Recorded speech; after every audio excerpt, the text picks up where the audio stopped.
Hello and welcome to The American Individual. I'm your host Dylan, and today we have a new video for you guys. In this video, I want to talk about what's going on in the world of capitalism. There's been quite a few large corporate mergers going on, so I think now is a great time to talk about it. But before we get into the video, make sure to like and subscribe if you want to see more content, as well as check out the merch store if you want to see this channel grow and improve. Like, if all of you guys went and bought like 10 t-shirts each, then I could maybe, quit my full-time job and do this full-time just for you. But anyways, let's get into the video. So first of all, I want to break down some of the context and talk about kind of the basic definition of what a corporate merger is. And basically, it's when a company buys another company. Now, there's some technical stuff that goes into this, and there's a lot of paperwork, but that's kind of the gist of it. But with corporations specifically, it's more of an exchanging of each other's stock. So one company will say, hey, want to merge, and they'll give them their stock, and the other company will give stock in return, and they essentially become one big company. And I wanted to bring this up because there were some of these mergers that were in the news. Going back to 2022, Kroger and Albertson actually announced that they were going to merge, and pretty recently the FTC actually blocked them from doing so, stating that this merger is anti-competitive, which I agree with.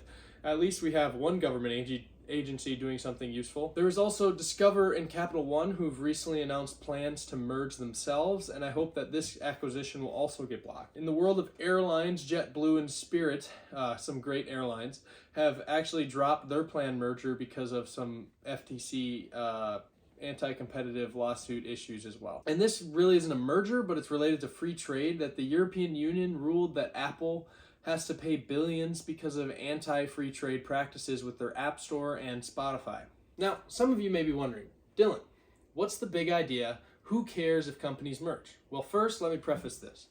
I believe that capitalism is the best economic system, given the benefits it has brought to the world and the proven results of success. I'd like to see the communists show me anything that's been successful. That being said, allowing some of these companies to merge is only going to amplify the problems that we see in the business in the modern world.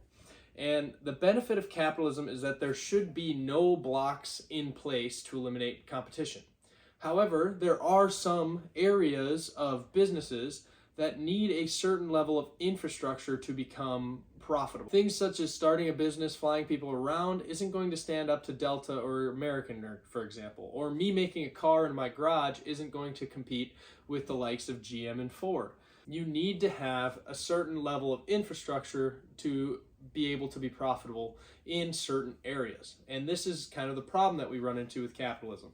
And this causes the amount of competition to be lowered in these spaces because it requires this increased amount of capital and infrastructure. And as competition decreases, the value given to the consumer is decreased as well. Because why would a company care about the customer when the customer has no other option?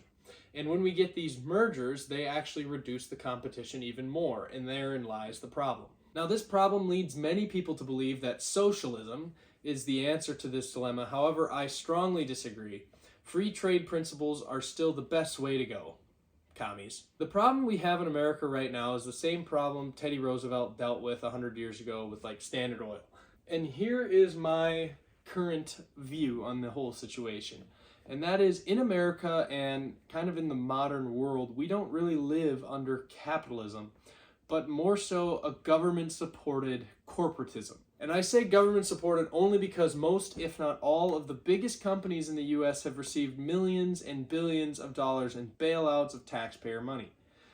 And there happen to be like 5 companies that control 95% of the food brands, only a handful of media outlets, 5 major tech companies, and we could go on and on with cars, airlines, all these different things. But this system only gives us the illusion of choice, where different cereal brands are all owned by the same company. Whatever airline you pick, they, meet together to set their rates.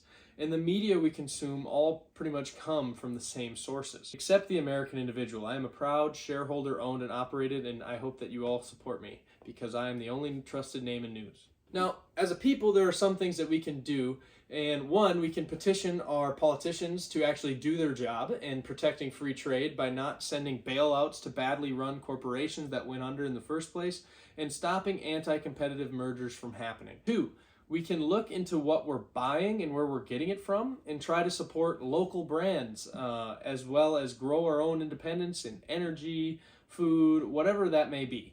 And lastly, one thing you can do to help is we can all pull our money out of the banks and sadly, most of these things have been amplified because of the consequences of the COVID-19 pandemic and how the rich got truly richer while the rest of us got poorer. But if you're stressed out about this whole thing, do I have the deal for you? For free, if you submit your life to Christ, Jesus Christ, you too, like me, can store up treasures in heaven and spend an eternity with God and not worry about the things of this world. Trust me, you won't regret it. Thank you for watching that video. I hope you enjoyed it. Make sure to like and subscribe if you want to see more content, as well as check out the merch store if you want to see this channel grow and improve. Most importantly, have a good night.